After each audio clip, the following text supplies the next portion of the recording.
नमस्कार। आज हम एक बहुत ही दिलचस्प विचार पर बात करने वाले हैं।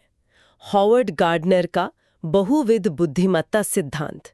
ये 1983 में सामने आया था। जी हाँ। और इसका मूल विचार ये है कि मतलब होशियारी या जिसे हम इंटेलिजेंस कहते हैं वो सिर्फ एक तरह की नहीं होती। हाँ, जैसे हम सोचते हैं ना कि कोई गणित में अच्छा है या भाषा में, बस वही इंटेलिजेंट है। बिल्कुल।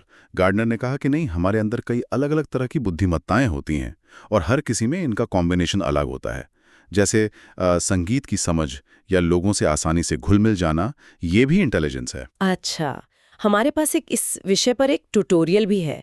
तो आज हमारा मकसद है कि इस सिद्धांत को थोड़ा और समझें। इसमें कौन कौन सी बुद्धिमत्ताएं हैं और ये हमारे सीखने, काम करने, मतलब रोजमर्रा की जिंदगी के लिए कैसे जरूरी हैं। हाँ, तो गार्डनर ने शुरू में 8 तरह की बुद्धिमत्ताएं बताई, बाद में एक और जोड़ी गई। संक्षेप में बताऊं तो कुछ मुख्य हैं, जैसे भाषाई यानी शब्दों का अच्छा इस्तेमाल करना, तार्किक गणितीय जो तर्क और संख्याओं से जुड़ी है, स्थानिक मतलब स्पेस और विजुअल्स को समझना, और संगीतिक यानी संगीत की समझ। और आपने कहा 8 थी शुरू में, तो और भी हैं शायद, वो जो हमें आमतौर पर इंटेलिजेंस नहीं लगती। हाँ, बिल्कुल। जैसे शारीरिक गतिक बुद्धिमत्ता, मतलब अपने शरीर का कुशलता से उपयोग करना, जैसे खिलाड़ी या डांसर करते हैं। अच्छा। फिर है प्रकृतिवादी, यानी प्रकृति और पर्यावरण को समझना। और दो बहुत ही महत्वपूर्ण हैं, अंतर्वैयक्तिक और अंतरावैयक्तिक। ओके, ये अंतर्वैयक्तिक और अंतरावैयक्तिक सुनने में एक जैसे लगते हैं। इनमें क्या फर्क है? अच्छा सवाल है। देखिए, अंतर्वैयक्तिक यानी इंटरपर्सनल इंटेलिजेंस, ये दूसरों की भावनाओं, उनके इरादों को समझने की क्षमता है। टीम वर्क, लीडरशिप, इन सब के लिए बहुत जरूरी है। समझ गए। और अंतरावैयक्तिक? अंतरावैयक्तिक यानी इंट्रापर्सनल, ये है अपने आप को समझने की क्षमता, अपनी भावनाएं, अपनी ताकतें, अपनी कमजोरियां, सेल्फ अवेयरनेस जिसे कहते हैं। अच्छा, तो ये सिद्धांत सुनने में तो काफी दिलचस्प है, पर असल जिंदगी में इसका क्या फायदा है, जैसे स्कूल में या ऑफिस में? बिल्कुल, यहीं इसकी असली अहमियत पता चलती है। शिक्षा में सोचिए, अगर शिक्षक ये समझें कि हर बच्चे की अपनी अलग तरह की बुद्धिमत्ता है, तो वो पढ़ाने के तरीके बदल सकते हैं। मतलब कैसे? जैसे जिस बच्चे की संगीतिक बुद्धिमत्ता अच्छी है, उसे शायद गाने या राइम के जरिए कोई कॉन्सेप्ट जल्दी समझ आए। जिसकी भाषाई बुद्धिमत्ता तेज है, वो शायद लिखकर या बहस करके बेहतर सीखे।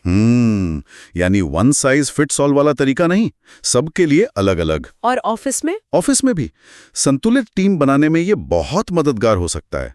मान लीजिए जिसकी अंतर्वैयक्तिक यानी इंटरपर्सनल स्किल्स अच्छी हैं, वो एचआर या सेल्स में बेहतरीन काम कर सकता है ना। हाँ, बिल्कुल। और जिसकी तार्किक क्षमता अच्छी है, वो शायद डेटा एनालिसिस या स्ट्रैटेजी में ज्यादा फिट बैठे। मतलब हर किसी की अपनी खूबी है, अपनी जगह है। इसका एक बड़ा फायदा शायद ये भी है कि जब लोगों को पता चलता है कि वो किसी न किसी चीज में अच्छे हैं, भले ही वो पारंपरिक पढ़ाई न हो, तो उनका आत्मविश्वास बढ़ता है। एकदम सही। ये व्यक्तिगत क्षमताओं को पहचान देता है। इससे क्रिएटिविटी भी बढ़ती है, क्योंकि लोग अलग अलग ढंग से सोचते हैं और प्रॉब्लम सॉल्व करते हैं। और हाँ, ये सिर्फ लिखित परीक्षा से आगे बढ़कर मूल्यांकन के दूसरे तरीकों को भी बढ़ावा देता है, जैसे प्रोजेक्ट्स या प्रेजेंटेशंस। जी बिल्कुल। पोर्टफोलियो, ग्रुप वर्क, परफॉर्मेंस, ये सब। सुनने में तो ये सब बहुत सकारात्मक लगता है, लेकिन क्या इस सिद्धांत की कोई आलोचना या चुनौतियां भी हैं? कुछ कमियां? हाँ, हैं जरूर। एक बड़ी चुनौती ये है कि इनमें से कई बुद्धिमत्ताओं को मापना, मतलब टेस्ट करना, बहुत मुश्किल है। गणित या भाषा का टेस्ट तो आसान है, पर आप किसी की अंतर्वैयक्तिक या प्रकृतिवादी बुद्धिमत्ता को अंकों में कैसे मापेंगे? हाँ, ये बात तो है। और कुछ शोधकर्ता इसके पीछे जो अनुभवजन्य सबूत हैं, मतलब एम्पिरिकल एविडेंस, उस पे भी सवाल उठाते हैं। कहते हैं कि क्या ये वाकई अलग अलग बुद्धिमत्ताएं हैं या सिर्फ योग्यताएं या प्रतिभाएं हैं। और शायद शिक्षकों के लिए भी ये मुश्किल होता होगा, हर बच्चे की हर तरह की इंटेलिजेंस के लिए अलग से प्लान करना। हाँ, ये समय लेने वाला और जटिल हो सकता है, इसमें कोई शक नहीं। क्लासरूम में इसे पूरी तरह लागू करना एक चुनौती है। साथ ही ये बुद्धिमत्ताएं एकदम अलग थलग भी नहीं हैं, अक्सर एक दूसरे से जुड़ी होती हैं, मिलकर काम करती हैं। लेकिन एक अच्छी बात यह है कि ये पत्थर की लकीर नहीं है, मतलब इन्हें विकसित किया जा सकता है। सही है? बिल्कुल। और यही सबसे जरूरी बात है, इन्हें डेवलप किया जा सकता है। जैसे अगर किसी को भाषाई बुद्धिमत्ता बढ़ानी है, तो वो ज्यादा पढ़ सकता है, लिख सकता है, डिबेट में हिस्सा ले सकता है। और दूसरों के लिए, जैसे स्थानिक या अंतरावैयक्तिक? स्थानिक के लिए जैसे पजल सॉल्व करना, ड्राइंग करना, माइंड मैप्स बनाना फायदेमंद हो सकता है।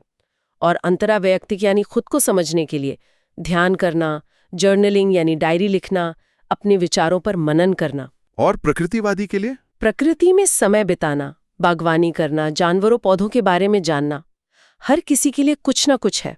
क्या आप कोई ऐसा उदाहरण दे सकते हैं जहां ये सारी बुद्धिमत्ताएं मिलकर काम करती दिखें? किसी प्रोजेक्ट में शायद? हाँ, जरूर।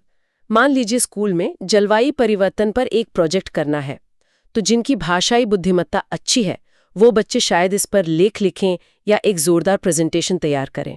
ठीक है। तार्किक गणितीय वाले डेटा इकट्ठा करें, उसका विश्लेषण करें, ग्राफ बनाएं। स्थानिक बुद्धिमत्ता वाले शायद इन्फोग्राफिक्स या पोस्टर डिजाइन करें ताकि जानकारी आसानी से समझ आए। और शारीरिक गतिक वाले? वो शायद कोई नुक्कड़ नाटक या रोल प्ले तैयार करें जागरूकता फैलाने के लिए। अंतर्वैयक्तिक वाले टीम को कोऑर्डिनेट करें, सबका सहयोग लें। प्रकृतिवादी बच्चे पर्यावरण पर इसके असर को गहराई से समझाएं। वाह, ये तो सच में दिखाता है कि कैसे अलग अलग तरह की प्रतिभाएं एक साथ आ सकती हैं एक ही लक्ष्य के लिए। बिल्कुल, सब अपनी अपनी ताकत का इस्तेमाल करते हुए एक बड़े लक्ष्य को हासिल करते हैं। तो कुल मिलाकर देखें तो हार्वर्ड गार्डनर का ये बहुविध बुद्धिमत्ता सिद्धांत एक तरह से हमारी क्षमताओं की विविधता का जश्न मनाता है। ये याद दिलाता है कि हर कोई अपने अपने अनोखे तरीके से बुद्धिमान है। हाँ बिल्कुल। और जाते जाते एक सवाल शायद हम सब के सोचने के लिए छोड़ सकते हैं। अगर बुद्धिमत्ता वाकई इतनी अलग अलग तरह की होती है, इतनी बहुआयामी है, तो क्या हमें सफलता को मापने के अपने पारंपरिक तरीकों पर, जैसे कि सिर्फ अकादमिक ग्रेड या नौकरी का पद, क्या इन पर दोबारा सोचने की जरूरत नहीं है?